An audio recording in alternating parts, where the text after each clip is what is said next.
Wonder, Padawan. That night, I cut off the little braid on the back of my head. Dad noticed first. Oh, good, he said. I never liked that thing. Via couldn't believe I had cut it off. That took you years to grow, she said, almost like she was angry. Why did you cut it off? I don't know, I answered. Did someone make fun of it? No. Did you tell Christopher you were cutting it off? We're not even friends anymore. That's not true, she said. I can't believe you would just cut it off like that, she added snottily. Snotily. And then practically slammed my bedroom door shut as she left the room. I was snuggling with Daisy on my bed when Dad came to tuck me in later. He scooched Daisy over gently and lay down next to me on the blanket. So, Augie Doggy, he said, it was really an okay day. He got that from an old cartoon about a dashish duck dachshund dachshund named Augie Doggy. Dachshund. Dachs Dachshund named Augie Doggy. By the way, he had brought it for me on eBay when I was about 4, and we watched it a lot for a while, especially in the hospital. We would call me Augie Doggy, and I would call him dear old dad, like the puppy called the dachshund dad on the show. Yeah, it was totally okay, I said, nodding. You've been so quiet all night long. I guess I'm tired. It was a long day, huh? I nodded. But it really was okay? I nodded again. He didn't say anything, so after a few seconds I said, it was better than okay, actually. That's great to hear, Augie, he said quietly, kissing my forehead. So it looks like it was a good call Mom made. You're you're going to school. So it looks like it was a good call Mom made. So it looks like it was a good call Mom made. Mom made. You're going to school. So it looks like it was a good call Mom made. You're going to school.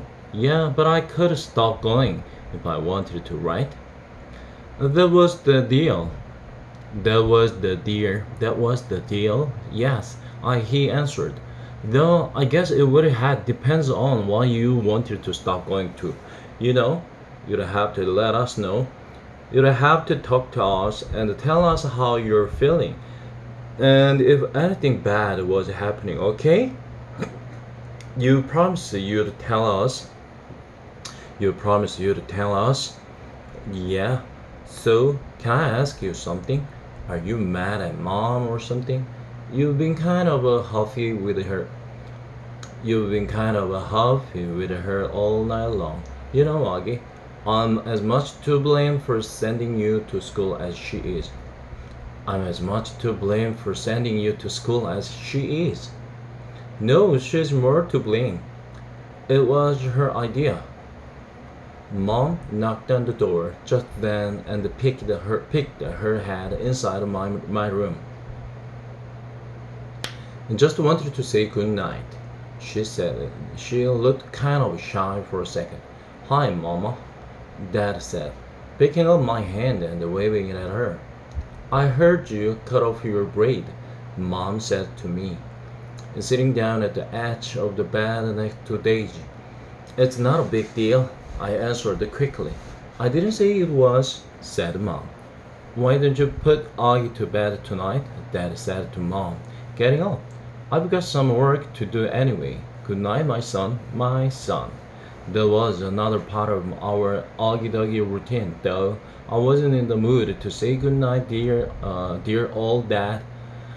I'm so proud of you, said Dad, and then he got up out of the bed. Mom and Dad had always taken turns of putting me to bed. I know it was a little babyish of me to still need them to do that, but that's just how it was with us. Will you check in on Via? Mom said to Dad as she lay down next to me. He stopped by the door and turned around. What's wrong with Via? Nothing, said Mom, shrugging. At least that she would tell me, but first day of high school and all that. Said Dad. And then he pointed his finger at me and winked. It's always something with you kids, isn't it? He said. Never a dull moment, said Mom. Never a dull moment, Dad repeated. Good night, guys. As soon as he closed the door, Mom pulled out the book she'd been reading to me for the last couple of weeks. I was relieved because I really was afraid she'd want to talk, and I just didn't feel like doing that. But Mom didn't seem to want to talk either. She just flipped through the pages until she got to where we had left off. We were about halfway through The Hobbit. Hobbit. The Hobbit. Stop, stop, shouted Thorin, said Mom, reading aloud. But it was too late. The excited dwarves had wasted their last arrows, and now the bows that Baron had given them were useless. They were a gloomy party that night, and the gloom gathered still deeper on them in the following days. They had crossed the enchanted stream, but beyond it, the path seemed to stagger on just as before, and in the forest they could see no change. I'm not sure why, but all of a sudden I started to cry. Mom put the book down and wrapped her arms around me. She didn't seem surprised that I was crying. It's okay, she whispered in my ear. It will be okay. I'm sorry, I said between sniffles. Shh. Sniffles. I said between sniffles. She said, wiping my tears with the back of her hand. You have nothing to be sorry about. Why do I have to be so ugly, Mommy? I whispered. No, baby, you're not. I know I am. She kissed me all over my face. She kissed my eyes that came down too far. She kissed my cheeks that looked punched in. She kissed my tortoise mouth. She said soft words that I know were meant to help me, but words can't change my face.